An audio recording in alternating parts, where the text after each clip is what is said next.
മുനമ്പത്തെ ഭൂസമരം നാളെ അവസാനിക്കാനിരിക്കെ സമരസമിതിയിൽ ഭിന്നത. സമരം അവസാനിപ്പിക്കാനുള്ള തീരുമാനം 5 പേർ മാത്രം ചേർന്നെടുത്തതെന്ന് ഒരു വിഭാഗം.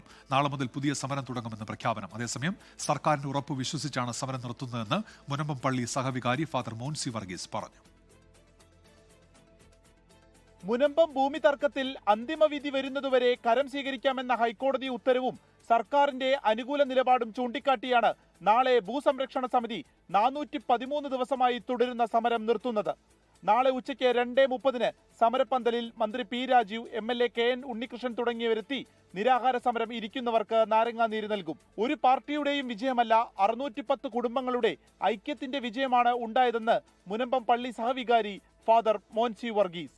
ഇത് ഒരു പാർട്ടിക്കോ അതുമല്ലെങ്കിൽ ഒരു പ്രസ്ഥാനത്തിനോ അതുമല്ലെങ്കിൽ ഒരു ആശയത്തിനോ ഉള്ള ഒരു വിജയമല്ല, ഇത് ഈ 610 കുടുംബങ്ങളുടെ വിജയമാണ്. ഈ തീരുമാനത്തിനെതിരായിട്ടാണ് ഒരു വിഭാഗം രംഗത്തെത്തിയത്. താൽക്കാലിക ആശ്വാസം മാത്രമാണ് ഉണ്ടായതെന്നും വഖഫ് രജിസ്റ്ററിൽ നിന്ന് മുനമ്പത്തെ ഭൂമി ഒഴിവാക്കിയിട്ടില്ലെന്നും ഇവർ പറയുന്നു. അതുകൊണ്ട് തന്നെ നാളെ പുതിയ സമരപ്പന്തൽ കെട്ടി സമരം തുടങ്ങാനാണ് മറുചേരിയുടെ നീക്കം. ഞങ്ങളുടെ എല്ലാ റവന്യൂ അവകാശവും പരിപൂർണമായിട്ട് കിട്ടുന്നത് വരെ ഞങ്ങൾ വീണ്ടും സമരം ആരംഭിക്കുന്നു. ഇതൊരു ഇലക്ഷൻ ഗിമ്മിക്ക് അല്ലാതെ വേറെ എന്ത് ഗിമ്മിക്ക്, വേറെ എന്തെന്നാണ് ഇതിനകത്തുള്ളത്? സ്ത്രീകൾ ഉൾപ്പെടെയുള്ളവർ നയിച്ച സമരം അവസാനിപ്പിക്കാനിരിക്കെയാണ് മുനമ്പത്ത് പുതിയ പ്രതിസന്ധി. 24 കൊച്ചി.